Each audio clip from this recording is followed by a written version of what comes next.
ప్రజలే సారథులై చంద్రబాబును వచ్చే ఎన్నికల్లో గెలిపించాలని సుప్రీంకోర్టు విశ్రాంత న్యాయమూర్తి జస్టిస్ గోపాల గౌడ్ సూచించారు. మహిళలకు గౌరవం దక్కాలన్నా, సామాజిక న్యాయం అందాలన్నా, యువతకు ఉద్యోగాలు రావాలన్నా, రైతులకు న్యాయం జరగాలన్నా రాష్ట్రంలో రాజకీయ మార్పు ఎంతో అవసరమని చెప్పారు. ఏపీ రాజకీయాలకే ఆయన పరిమితం కాదు, దేశ భవిష్యత్తుకు చంద్రబాబు నాయకత్వం ఎంతో అవసరమని పేర్కొన్నారు.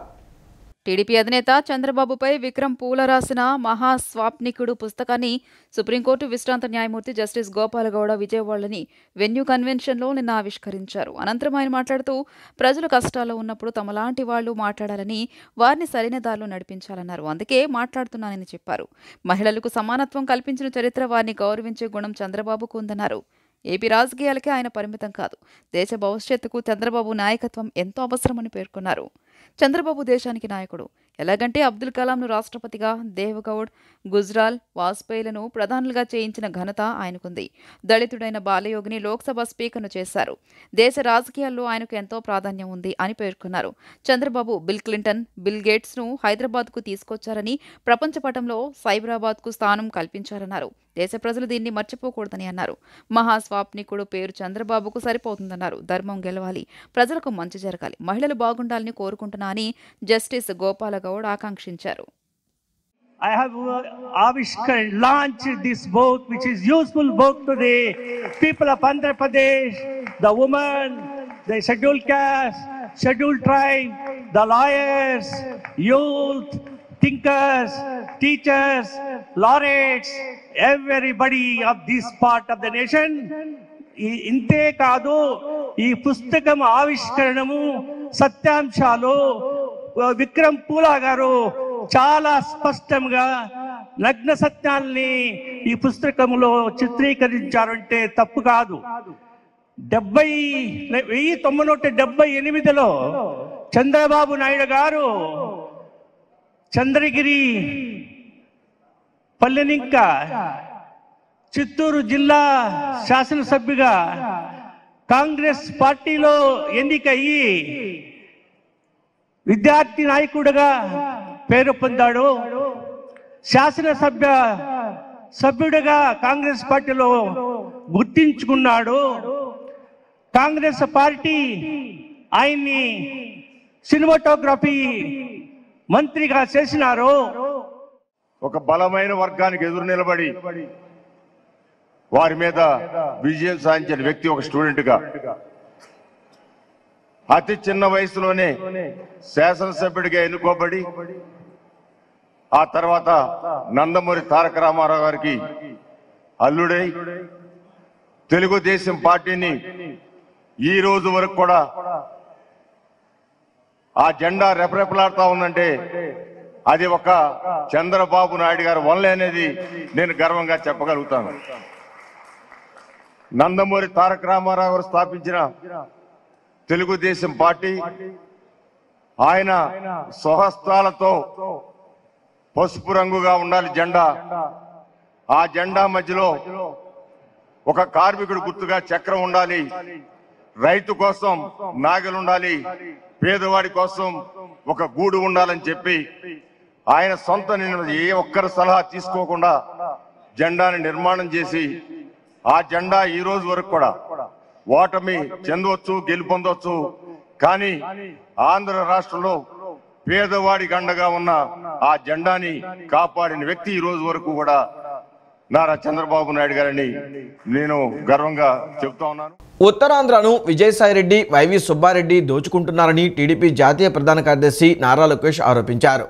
భూ కబ్జాలు చేస్తూ ప్రశ్నించిన వారిపై అక్రమ కేసులు పెట్టి వేధిస్తున్నారన్నారు. సంపూర్ణ మద్య నిషేధమని చెప్పి కొత్త బ్రాండ్లను తీసుకొచ్చి మద్యం తయారీ, విక్రయం వాళ్లే చేస్తూ జనం డబ్బు లాగేస్తున్నారని మండిపడ్డారు. ఎమ్మెల్యేల బదిలీ తీసుకొచ్చినప్పుడే జగన్ ఓటమిని అంగీకరించారన్నారు. ఢిల్లీలో ఉన్న వైకాపా ఎంపీలు కూడా ఆయనకు బై బై అంటున్నారని విమర్శించారు.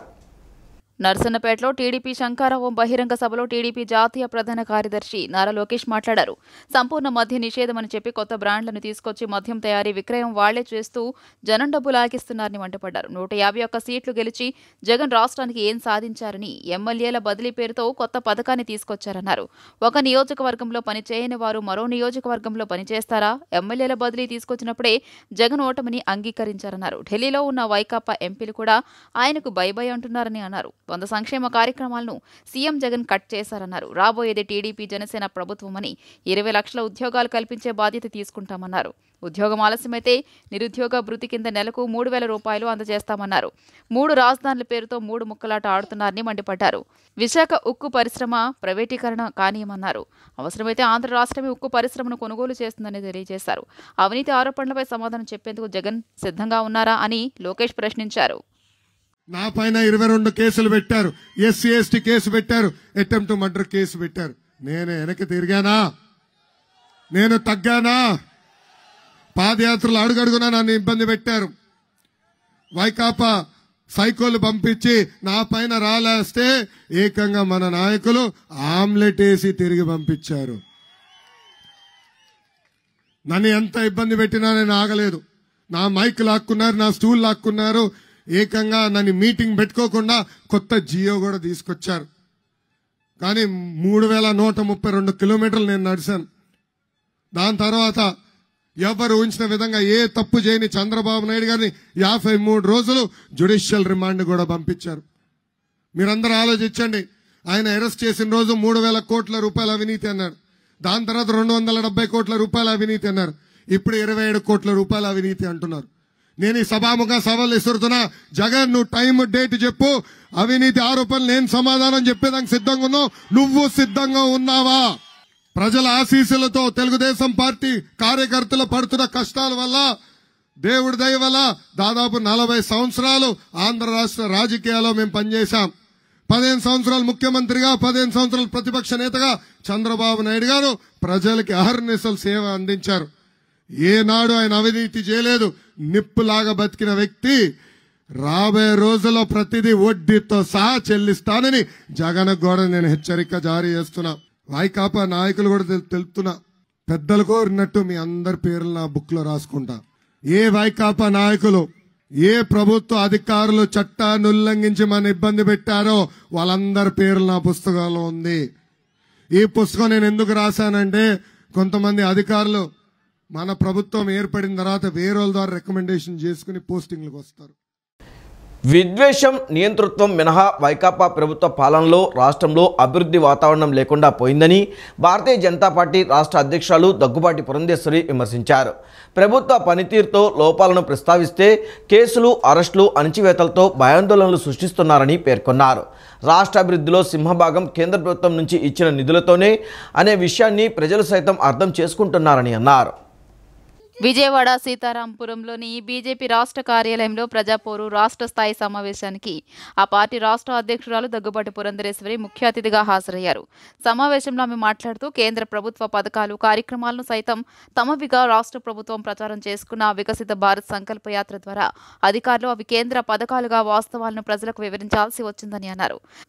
వికసిత్ భారత్ యాత్రలో అర్హత ఉండి పథకాలు అందుకోలేకపోయిన వారి నుంచి దరఖాస్తులు స్వీకరించి లబ్ధి చేకూర్చామన్నారు. ఓటర్ల జాబితాలో అక్రమాలు కేవలం తిరుపతి ఉప ఎన్నికలకే పరిమితం అయ్యాయనుకుంటే పొరపాటేనని అన్నారు. కేంద్ర ఎన్నికల సంఘానికి ఆధారాలతో సహా తమ పార్టీ నేతలు అందించిన ఫిర్యాదులపైనే ఇప్పుడు చర్యలు తీసుకుంటున్నారని తెలియజేశారు.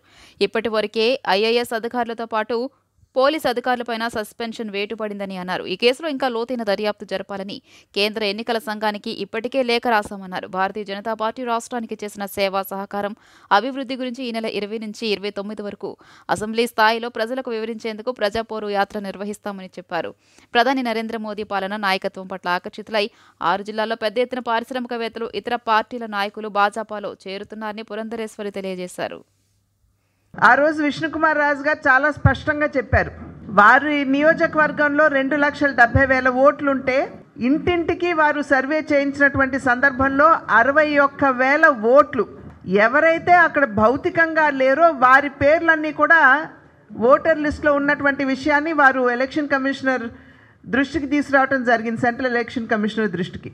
అదేవిధంగా మేము కూడా భారతీయ జనతా పార్టీ ఆ రోజు విష్ణుకుమార్ రాజు గారు మేమందరం కూడా ఒక డెలిగేషన్గా వెళ్ళినటువంటి సందర్భంలో ఒక్క తిరుపతి బై ఎలక్షన్లోనే ఫేక్ ఎపిక్ కార్డ్స్ని తయారు చేసి దొంగ ఫోటోలు వాటి మీద అంటించి ఫోటోల్ని బ్లర్ చేసేసి, అంటే క్లియర్గా కనపడకుండా ఆ వ్యక్తి మొహం దాన్ని బ్లర్ చేసేసి 35,000 దొంగ ఓట్లు ఒక్క తిరుపతి బై ఎలక్షన్లోనే వేసుకోవటం జరిగింది. ఎప్పుడైతే మేము రుజువులతో సహా మేము తీసుకుని వెళ్ళి ఎలక్షన్ కమిషనర్ గారికి ఇచ్చామో వారు వెంటనే దాని మీద దర్యాప్తు చేయించడం, మొన్న గిరీష్ గారు అనేటువంటి ఒక ఆఫీసర్ని సస్పెండ్ చేయటం, నిన్న ఇంకొక ఐఏఎస్ ఆఫీసర్ మీద యాక్షన్ తీసుకోవటం, ఇవాళ మీడియాలో చూస్తే ఐపీఎస్ల మీద కూడా ఇవాళ చర్యలు తీసుకోవటం జరిగింది. సమాజంలో నెలకొన్న అంటరానితనం, కుల వివక్షలను తన జ్ఞానంతో ఛేదించి పుస్తకం ద్వారా ప్రపంచాన్నే సాధించవచ్చని నిరూపించిన గొప్ప మేధావి డాక్టర్ అంబేద్కర్ అని రాష్ట్ర SC commission chairman Marumudi Victor Prasad అన్నారు. ఎవరైతే అంటరాని వాడని ఎగతాళి చేసిన వ్యక్తుల నోట నుంచే రాజ్యాంగాన్ని రాయమని చెప్పించుకున్న మహోన్నత వ్యక్తి అంబేద్కర్ అని కితాబిచ్చారు. నగరంలోని సింగ్ నగర్ అమెరికన్ హాస్పిటల్ రోడ్లో డాక్టర్ బిఆర్ అంబేద్కర్ అభ్యుదయ సేవా సమితి కమిటీ సభ్యుల ఆధ్వర్యంలో నిర్మించిన డాక్టర్ బిఆర్ అంబేద్కర్ గ్రంథాలయం విగ్రహ పునః ప్రతిష్టాపన కార్యక్రమం ఘనంగా జరిగింది. ఈ కార్యక్రమానికి ముఖ్య అతిథులుగా రాష్ట్ర SC commission chairman Marumudi Victor Prasad, ఎమ్మెల్యేలు Malladi Vishnu, Vellampalli Srinivasarao, MLC Ruhulla, deputy mayor అవుతూ శ్రీ శైలజారెడ్డి, విశ్రాంత ప్రొఫెసర్ నాగేశ్వరరావు, రెబ్బ చంద్రరావులు పాల్గొన్నారు. విజయవాడ నగరంలో ఎక్కడా చూడని విధంగా సింగ్ నగర్ ప్రాంతంలో అంబేద్కర్ విగ్రహం ఏర్పాటు చేసుకోవడం చాలా సంతోషంగా ఉందని విక్టర్ ప్రసాద్ అన్నారు. అన్ని కులాల వారి హక్కుల కోసం ఎన్నో అవమానాలు ఎదుర్కొని అకుంఠిత దీక్షతో రాజ్యాంగాన్ని రాసిన గొప్ప సంఘ సంస్కర్త అంటూ కొనియాడారు. ముళ్ల పొదళ్లలో విగ్రహం పెడితే అంబేద్కర్కి గౌరవం ఉండదనే ఉద్దేశంతో దేశ చరిత్రలో గుర్తుండిపోయే విధంగా 125 అడుగులు విజయవాడ నడుబొడ్డున ఏర్పాటు చేయడం గర్వకారణమని వెల్లంపల్లి అన్నారు. నేటితరం యువత అంబేద్కర్ ఆలోచన విధానాలను అనుసరించాల్సిన అవసరం ఎంతైనా ఉందని వెల్లంపల్లి శ్రీనివాసరావు అన్నారు. విజయవాడ సెంట్రల్ ఎమ్మెల్యే మల్లాది విష్ణు మాట్లాడుతూ అంబేద్కర్ అట్టడుగు ప్రజలకు ఏ విధంగా అవగాహన తీసుకొచ్చారో అదేవిధంగా అంబేద్కర్ అభ్యుదయ సేవా సమితి సభ్యులు తన వంతు కృషి చేస్తున్నారని ప్రశంసించారు. అంబేద్కర్ సిద్ధాంతాలు, లక్ష్యాలు, ఆశయాలు వైసీపీ ప్రభుత్వానికి ఎజెండా అని విజయవాడ సెంట్రల్ ఎమ్మెల్యే మల్లాది విష్ణు అన్నారు. అంబేద్కర్ రాజ్యాంగంలో పొందుపరిచిన అంశాలకు తగ్గట్టుగా జగన్మోహన్ రెడ్డి ప్రభుత్వం పూర్తిగా సామాజిక న్యాయాన్ని 100% అమలు పరుస్తున్నారని కొనియాడారు.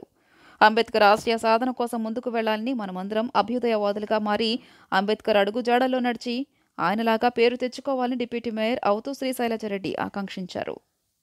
ఈ దేశంలో రెండు విషయాల మీద పెద్ద గొడవ జరుగుతుంది.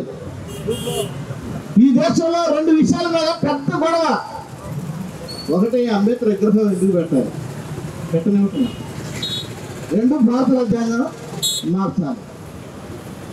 ఎందుకు అంబేద్కర్ విగ్రహాన్ని పెట్టదు అన్నారు? ఎందుకు భారత రాజ్యాంగాన్ని మాత్రమే మార్చాలని కోరుతున్నారు? అంబేద్కర్ అంటే భయం. అంబేద్కర్ అంటే భయం. ఆయన చేతిలో కత్తులు లేవు, సోలాలు లేవు, విష్ణు చక్రాలు లేవు, బాణాలు లేవు. ఉన్నది పుస్తకం, భారత రాజ్యాంగం. అక్కడ ఖబర్దార్ బిడ్డలారా, నా జాతి బిడ్డలు, నా జాతి బిడ్డలు అంటే అక్కడ నాట్ ఓన్లీ ఎస్సీస్. బాబాసాహెబ్ అంబేద్కర్ కోరుకున్న నా జాతి బిడ్డలు అంటే ఎస్సీ, బీసీ, ఎస్టీ, మైనార్టీ, క్షేత్ర వర్గాలు. ఏ హక్కులు అందరూ ఉన్నాయి. భారత రాజ్యాంగంలో 80% ప్రజల హక్కులు ఉన్నాయి. ఇక్కడ రెడ్లు ఉన్నాయి, కాపులు ఉన్నాయి, కమ్మలు ఉన్నాయి, ఎలవులు ఉన్నాయి, యాదవులు ఉన్నాయి, గౌడ ఉన్నాయి, కమ్మరి, కుమ్మరి, సారి, రజుల, మాల, మధ్య, యాదవ, గౌడ, కమ్మరి, కుమ్మరి, మహిళల హక్కులు ఉన్నాయి అందులో. నాకు ఈ విగ్రహం విధంగా అనిపిస్తుంది. పైన విగ్రహం, అదేవిధంగా కింద అంబేద్కర్ గారి యొక్క జీవిత చరిత్ర తెలిసే విధంగా లైబ్రరీ కూడా పెట్టడం చాలా సంతోషంగా ఉంది.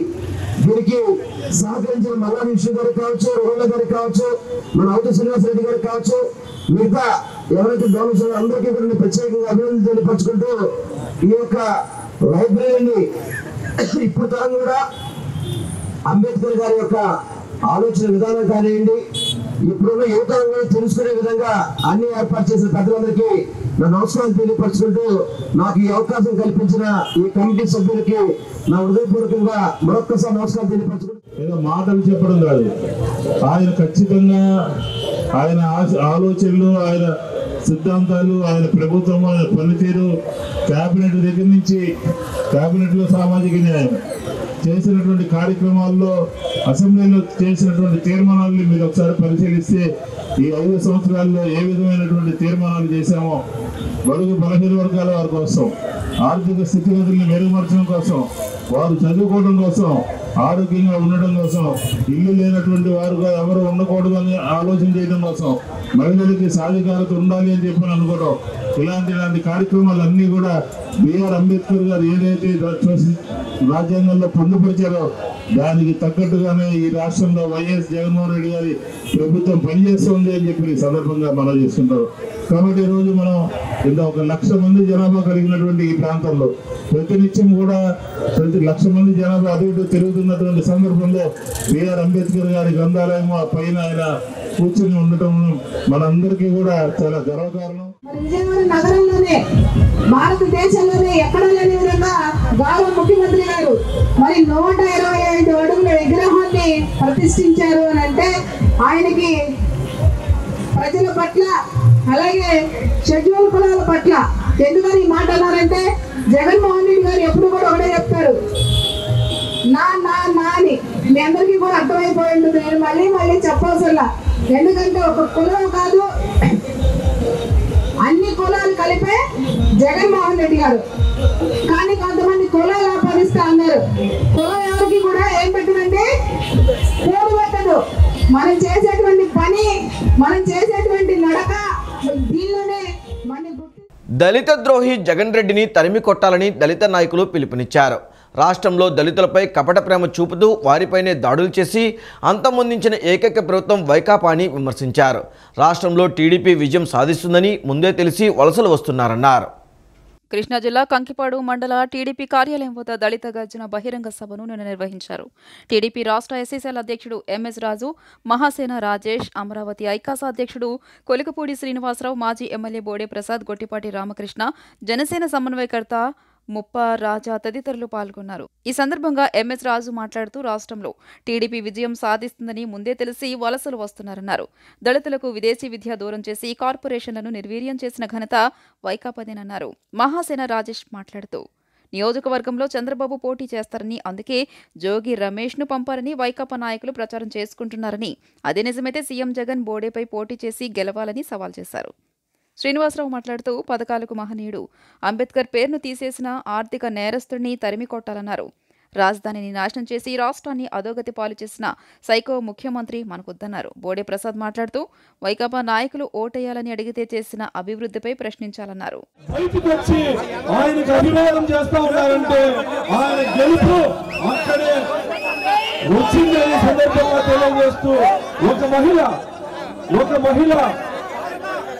పళ్ళు అమ్ముకునేటువంటి మహిళ, ఆమె రోజంతా అమ్ముకుంటే 200 రూపాయలు వస్తుంది. ఆమె అభిమానంతో బైకుల్ని దాటుకొని మా వెహికల్ దగ్గరికి వచ్చి ఆయనకు యాపిల్ పళ్ళం అందిస్తా ఉందంటే ఈ ప్రాంతంలో ఆయన్ని ఎంత అభిమానిస్తా ఉన్నారో ఇది ఒక నిదర్శనంగా ఈ సందర్భంగా మీ అందరికీ తెలియజేస్తానండి.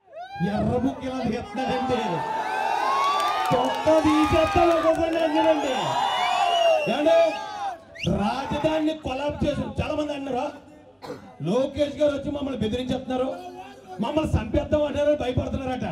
ఒరే, రాజధానిని కొలాబ్ చేసిన నా కొడుకుల్ని కొట్టి తరమపోతే ఏం చేస్తారా? ఎస్సీలకున్న 20 పథకాలు రద్దు చేసినండి కొట్టి తరమపోతే ఏం చేస్తామండి? మనుషులు చంపేస్తా ఉంటే ఇక్కడ రేపులు చేస్తారు. 2-3 రేపులు చెప్పి కంగారు పడుతున్నారు ఏంటి అంటుందట. ఎవరో మా రోజక్క 2-3 రేపులు కంగారు పడుతున్నారంటారా? మీరు గుర్తుపెట్టుకోండి, ఈ నియోజకవర్గానికి ఓ మంచి జోకర్ గారు వస్తున్నారు, బాగా నవ్వింతాడు. ఎవరో మామూలుగా ఎందుకు పనికిరాడు, మళ్ళీ ఎందుకు పనికిగా ఇలా నెత్తిమే పావలా పెడితే 10,000కి ఎవడకుండా అలాంటి పక్క నియోజకవర్గ చెత్త ఇక్కడికి వచ్చే పంగరం అయిపోద్దట. రాజు పెట్టుకోండి, కనమలూరు గడ్డ ఎక్కడ సీఎం జగన్మోహన్ రెడ్డి వస్తేనే ఇక్కడ డిపాజిట్లు ఉండవు. మరి నువ్వు ఎవరో జోకర్లు పంపిస్తే ఎలాగండి? ఒక దళిత మహిళా నాయకురాల్ని అసెంబ్లీ స్పీకర్ చేసింది తెలుగుదేశం పార్టీ. 19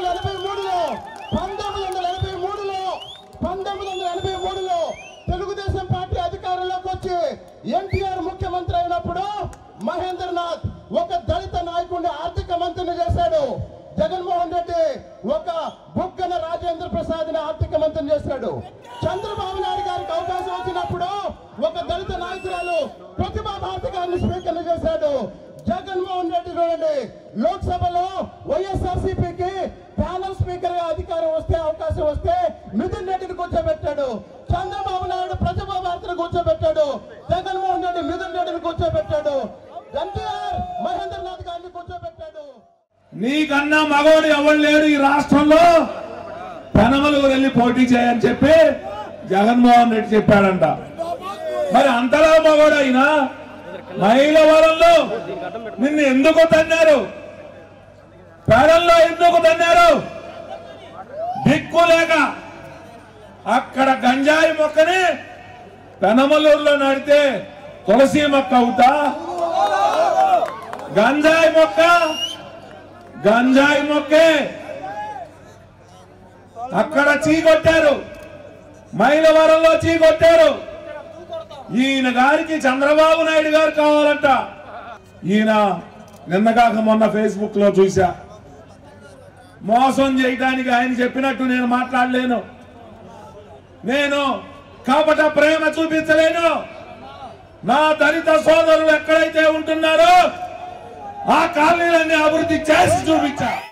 విజయవాడ బందర్ రోడ్లోని అశోక్ నగర్లోని ఎమ్మెల్యే గద్దె రామ్మోహన్ కార్యాలయం వద్ద చిరు వ్యాపారులకు ముగ్గురికి 25,000 విలువ చేసే 3 సైకిళ్లను పంపిణీ చేశారు. ఎమ్మెల్యే గద్దె రామ్మోహన్ కార్పొరేటర్ ముమ్మినేని ప్రసాద్ చేతుల మీదుగా లబ్ధిదారులకు సైకిళ్లు అందజేశారు. ఈ సందర్భంగా కార్పొరేటర్ ముమ్మినేని ప్రసాద్ మాట్లాడుతూ గద్దె రామ్మోహన్ 2014లో తూర్పు నియోజకవర్గంలో గెలిచినప్పటి నుంచి టీడీపీ అధికారంలో ఉంటే రాష్ట్ర ప్రభుత్వం నిధులతో పాటు సొంత నిధులతో నియోజకవర్గంలో ప్రతి పేదవాడికి సహాయ సహకారాలు అందించారన్నారు. 2019 నుంచి రాష్ట్ర ప్రభుత్వం పేద ప్రజలను విస్మరించిందని, అరాకొరా పథకాలు ఇచ్చిన ఎమ్మెల్యే గద్దె రామ్మోహన్ 2014 నుంచి నేటి వరకు అనేక మందికి సహాయ సహకారాలు అందిస్తున్నారని చెప్పారు. స్వయం ఉపాధికి కుట్టు మిషన్లు, తోపుడు బళ్ళు, ఇస్త్రీ బళ్ళు, ఇస్త్రీ పెట్టెలు, విద్యార్థుల చదువుకు ఆర్థిక సహాయం చేస్తున్నారని తెలిపారు. తూర్పు నియోజకవర్గంలో ప్రభుత్వ సహాయ సహకారాలు అందనటువంటి నిరుపేదలు ఎవరైతే ఉన్నారో తెలుగుదేశం పార్టీ సానుభూతి పరులు వారందరికీ కూడా శాసనసభ్యులు అనేక కార్యక్రమాలు ఈ తూర్పు నియోజకవర్గంలో జరుగుతూ ఉన్నాయి. రాబోయేటటువంటి రోజుల్లో కూడా మరి ఈ తూర్పు నియోజకవర్గ శాసనసభ్యులు మరిన్ని సేవా కార్యక్రమాలు ఈ తూర్పు నియోజకవర్గం నుంచి కూడా కొనసాగిస్తారు. 2024లో జరిగేటటువంటి ఎన్నికల్లో ఈ విజయవాడ తూర్పు నియోజకవర్గంలో ఘనమైనటువంటి మెజార్టీతోటి పేద ప్రజలందరూ కూడా గద్దె రామ్మోహన్ రావు గారిని అత్యధిక మెజార్టీతోటి గెలుపొందించడం ఖాయంగా మరి ఈ రోజున వచ్చినటువంటి గద్దె రామ్మోహన్ రావు గారు ఇచ్చేటటువంటి సంక్షేమ పథకాలు కానివ్వండి, గతంలో చంద్రబాబు నాయుడు గారు చేసినటువంటి సంక్షేమ పథకాలు కానివ్వండి, గద్దె రామ్మోహన్ రావు గెలుపుని ఎవరు ఆపలేరు. ఆయన అత్యధిక మెజారిటీతో ఈ తూర్పు నియోజకవర్గంలో గెలుపొంది 2029 వరకు కూడా మరిన్ని సేవా కార్యక్రమాలు ఈ తూర్పు నియోజకవర్గంలో కొనసాగిస్తారని ఈ సందర్భంగా తెలియజేస్తా ఉన్నాను. గన్నవరం టీడీపీ ఇన్ఛార్జ్ యార్లగడ్డ వెంకట్రావు నిన్న రాత్రి నిడమానూరు గ్రామంలో భవిష్యత్ గ్యారంటీ ఎందుకు నిర్వహించారో చెప్పాలని విజయవాడ రూరల్ మండలం వైసీపీ అధ్యక్షులు నిడమానూరు సర్పంచ్ శీలం రంగారావు ప్రశ్నించారు. సాధారణంగా ఒక పార్టీ లీడర్ ఏదైనా గ్రామంలో పర్యటిస్తే ఆ గ్రామంలో ఉన్న సమస్యలు తెలుసుకోవాలి, ప్రజలతో మమేకం అయ్యి దీర్ఘకాలిక సమస్యలు, ఇబ్బందులు తెలుసుకొని ముందుకు వెళ్ళాలి తప్ప డప్పులు కొట్టుకొని ఊరేగింపు చేశారని మండిపడ్డారు. ఎమ్మెల్యే వల్లభనేని వంశీమోహన్ కోట్లాది రూపాయలు తన సొంత ఖర్చులతో సేవా కార్యక్రమాలు చేయడంతో పాటు నిడమానూరు 2, 3 సచివాలయాల్లో సుమారు 23 లక్షల సొంత నిధులతో అభివృద్ధి చేశారని సర్పంచ్ శీలం రంగారావు తెలిపారు. మీకు మంచి చేశారని అనిపిస్తే వైసీపీకి ఓటు వేయండని ప్రజలకు పిలుపునిస్తున్న గొప్ప నాయకుడు సీఎం జగన్మోహన్ రెడ్డి అని, అలాంటి వ్యక్తులు లేనిపోని ఆరోపణలు చేస్తే సహించేది లేదని శీలం రంగారావు హెచ్చరించారు. మరి మా ఎస్సీ కాలనీలో ఎంట్రన్స్లో క్షుద్ర పూజలు చేసి ఆ మేక తలకాయలన్నీ కూడా వెంకట్రావు గారి విగ్రహానికి ఈ మేకపోతు తలకాయలన్నింటినీ కూడా దండ చేసి అక్కడ క్షుద్ర పూజల్లాగా చేశారు. ఇది దేనికి సంకేతం ఎవరికి అర్థం కావట్లేదు. ఇలాంటి భూత వైద్య కార్యక్రమాలు ఎందుకు చేస్తున్నారో కూడా ఎవరికీ తెలియదు. గతంలో గడప గడపకి మన ప్రభుత్వం కార్యక్రమం ద్వారా ఈ నియోజకవర్గ శాసనసభ్యులు వల్లభనేని వంశీమోహన్ గారు గ్రామంలో ప్రతి ఇంటికి వెళ్ళి ప్రభుత్వ సంక్షేమ అభివృద్ధి కార్యక్రమాలు ఇంటికి వస్తున్నాయా లేదా, లేకపోతే ఆ ఇంట్లో చదువుకునే విద్యార్థులు ఉంటే ఏదైనా ఫీజులు కట్టాలంటే సొంత నిధుల నుంచి డబ్బులు ఇవ్వడమే కాకుండా ఆ ఇంట్లో ఎవరికైనా అనారోగ్య పరిస్థితి ఉంటే హాస్పిటల్ నిమిత్తం కానివ్వండి, ఇట్లా ప్రతి ఇంట్లోనూ సమస్యను తెలుసుకుని దాదాపు 27 లక్షలు సచివాలయం 3, సచివాలయం 2 పరిధిలో ఆయన ప్రతి ఇంటికి తిరిగి ఆయన సొంత నిధులు 27 లక్షల రూపాయలు గ్రామంలో ప్రజానీకానికి ఆయన ఆయా సమస్యలు పరిష్కారం దిశగా ఇవ్వడం జరిగింది. ఇలా ప్రజలకు ఉపయోగపడే మంచి కార్యక్రమాలు చేసి ప్రజల్ని ఓటు అడగాలి. ఇప్పుడు జగన్మోహన్ రెడ్డి గారు కూడా అదే అడిగేది. మీ ఇంటికి ఈ ప్రభుత్వం, ఈ జగన్మోహన్ రెడ్డి గారి ద్వారా మీకు లబ్ధి పొందారు, మేము లబ్ధి పొందాము అంటేనే ఓటేయండి అంటే ఇలా అడిగే నాయకుడు ఎవరు ఉంటారు? పని చేశాం కాబట్టి ప్రజల్లోకి వెళ్ళి పని చేశాం కాబట్టి ఓటేయండి అని అడుగుతున్నారు. ఇలాంటి వికృతమైన చేష్టలు ఏంటి? నిన్న వెంకట్రావు గారు క్షుద్ర పూజల్లాగా మేకపోతు తలకాయల ఆ బ్యానర్లకి కట్టుకుని అది వికృతంగా ఎస్సీ కాలనీలో ప్రజలందరూ భయభ్రాంతులకు గురయ్యే విధంగా క్షుద్ర పూజల్లాగా వాటిని చేయటం జరిగింది. ఇలాంటి సంకేతాలు ప్రజలు హర్షించరు. రాబోయే రోజుల్లో ఎవరు ప్రజలకి మంచి చేస్తున్నారు, ఏ ప్రభుత్వం మంచి చేస్తుందో ప్రజలు అన్నీ గమనిస్తూ ఉన్నారు. రాబోయే రోజుల్లో ఈ ప్రభుత్వానికి ప్రజలందరూ మద్దతుగా ఉన్నారు. ఈ గన్నవరం శాసనసభ్యులు అల్లమోహన్ వంశీమోహన్ గారిని గెలిపించడానికి ప్రజలందరూ సిద్ధంగా ఉన్నారని చెప్పి ఈ సందర్భంగా మీకు తెలియజేస్తాను. 4.5 ఏళ్లు గడిచిన అనంతరం జగన్మోహన్ రెడ్డి ప్రభుత్వం నిరుద్యోగుల పట్ల సవతి తల్లి ప్రేమ చూపుతూ కపట నాటకానికి తెరతీసిందని సిపిఐ రాష్ట్ర కార్యదర్శి రామకృష్ణ విమర్శించారు. కేవలం 6,100 ఉపాధ్యాయ పోస్టుల నియామకాల కోసం నోటిఫికేషన్ విడుదల చేసి మెగా డిఎస్సి అని నిరుద్యోగ యువతను దగా చేసిందన్నారు. రాష్ట్రంలో 50,000 ఉపాధ్యాయ పోస్టులు ఖాళీలు ఉండగా కేవలం 25,000 ఉద్యోగాలే ఖాళీగా ఉన్నాయని ప్రభుత్వం చెప్తూ అందులో కేవలం 6,100 పోస్టులకు నోటిఫికేషన్ విడుదల చేయడం విద్యావంతులైన నిరుద్యోగులను మోసం చేయడమేనని తెలిపారు. గత అసెంబ్లీ ఎన్నికల సందర్భంగా తాను అధికారంలోకి వచ్చాక మెగా డిఎస్సి నోటిఫికేషన్ విడుదల చేసి 23,000 ప్రభుత్వ పాఠశాలల్లో ఉపాధ్యాయ పోస్టుల భర్తీ చేస్తానని, ప్రతి ఏటా జనవరిలో జాబ్ క్యాలెండర్ విడుదల చేసి ఖాళీగా ఉన్న ఉద్యోగాలు భర్తీ చేస్తానంటూ జగన్ రెడ్డి యువతకు తానిచ్చిన హామీని గద్దెనెక్కాక విస్మరించారు. అధికారంలోకి వచ్చాక మాట మార్చి మడమ తిప్పారని ధ్వజమెత్తారు. అదేవిధంగా ఇవాళ టీచర్ పోస్టులు దాదాపు 50,000 పోస్టులు ఖాళీగా ఉన్నాయండి. చివరికి ఇవాళ ఏమంటే మెర్జర్ పేరుతో ఈరోజు స్కూల్స్ అన్ని కూడా బంద్ చేసి 25,000 ఉద్యోగాలు మాత్రం ఉన్నాయి. ఆ 25,000 ఉద్యోగాలు ఇవ్వడానికి కూడా ప్రభుత్వం ముందుకు రాస్తుంది. ఇవాళ 4,5,000 ఉద్యోగాలతో సరిపెట్టాలనుకోవడంతో రాష్ట్ర వ్యాప్తంగా 10 లక్షల మంది ఎవరైతే విద్యావంతులని యువకులు డిఎస్సి కోసం ప్రిపేర్ అయ్యారో వాళ్ళందరూ కూడా భగ్గుమంటా ఉన్నారు. ముఖ్యమంత్రి గారు ఇప్పటికైనా సరే తరగతిలో స్పందించి 25,000 పోస్టులు భర్తీ చేయడానికి ముందుకు రావాలి. లేకపోతే మాత్రం ఖచ్చితంగా రాబోయే ఎన్నికల్లో తరగతిలో యువత బుద్ధి చెప్తుందని కూడా ప్రభుత్వాన్ని హెచ్చరిస్తా ఉన్నాను. ఇవాళ అఖిల భారత విజయ సమాఖ్య ఆధ్వర్యంలో వారు కార్యాచరణ చేపట్టారు. దీన్ని అరెస్ట్ చేయడానికి కూడా తీవ్రంగా నిర్వహిస్తూ ఉన్నారు. బేషరతుగా విడుదల చేయాలి. ఈ వార్తలు ఇంతటితో సమాప్తం. నమస్కారం.